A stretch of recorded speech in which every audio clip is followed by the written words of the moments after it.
Eto yung itsura nung ginagawa pa lang itong payag at eto na yung itsura nung natapos. Kahapon, bandang 2:00 ng hapon, pumunta kami ng payag at kasama namin yung 3 anak namin. Dahil sobrang baba ng dagat, hindi makausad yung baluto, hinila na lang ni Mr. habang nakasakay yung mga bata. Tao po! Eto yung araw na lilinisan namin to at ipapakita ko sa inyo ng buo at wala nang kakalat-kalat. Di pa pala namin to nalalagyan ng hagdan paakyat, yung pansamantala lang muna na kahoy yung nilagay dyan. Namin. Ayaw muna ka mo.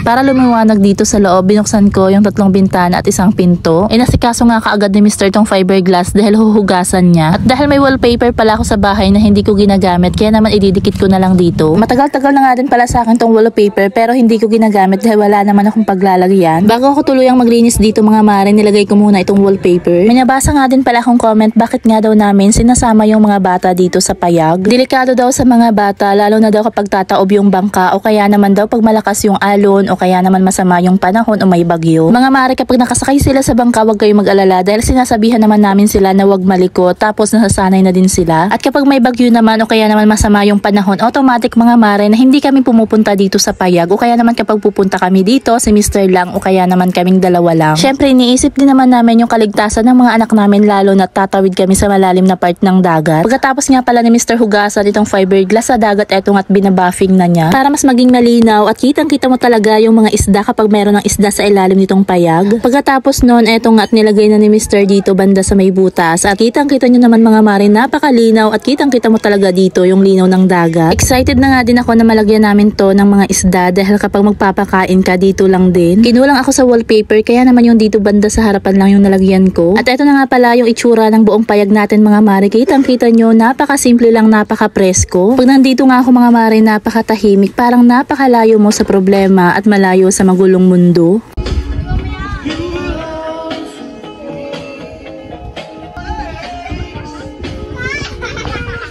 Ito nga pala yung view sa harapan ng bintana namin mga mare, yung harap ng baryo. Sa susunod mga mare, ipapakita ko sa inyo yung sunset dahil napakaganda dito kapag papalubog na yung araw. Dito sa kabilang bintana mga mare, tanaw na tanaw mo nga dito yung bungsod namin dahil katabi lang ito ng payag. Yung bungsod o bunuan nga pala, may mga natatrap dyan na isda. Tapos kapag may huli, kahit paano nakakalibre kami sa ulam o nakakatipid. Ito nga pala yung bandang likod ng payag mga mare, kapag pupunta ka dito, meron pa ditong 1 pinto. Yung bandang likod kasi nitong payag mga mare, mas mababa dito yung tubig dagat kesa doon sa bandang harapan. Nalagyan to ng 1 pang pinto dito banda sa likod dahil pwede kang maglakad dyan dahil sobrang baba ng dagat dyan. Talagang kitang-kita mo yung buhangin at pwede kang maghanap ng pang-ulam. Kapag sobrang baba kasi ng dagat, marami kang iba't ibang klase ng lamang dagat na makukuha dyan at pwede kang makalibre sa ulam. Hanggang dito na nga lang pala muna ang aking mini vlog. Salamat sa panonood. Sa iyo on my next vlog.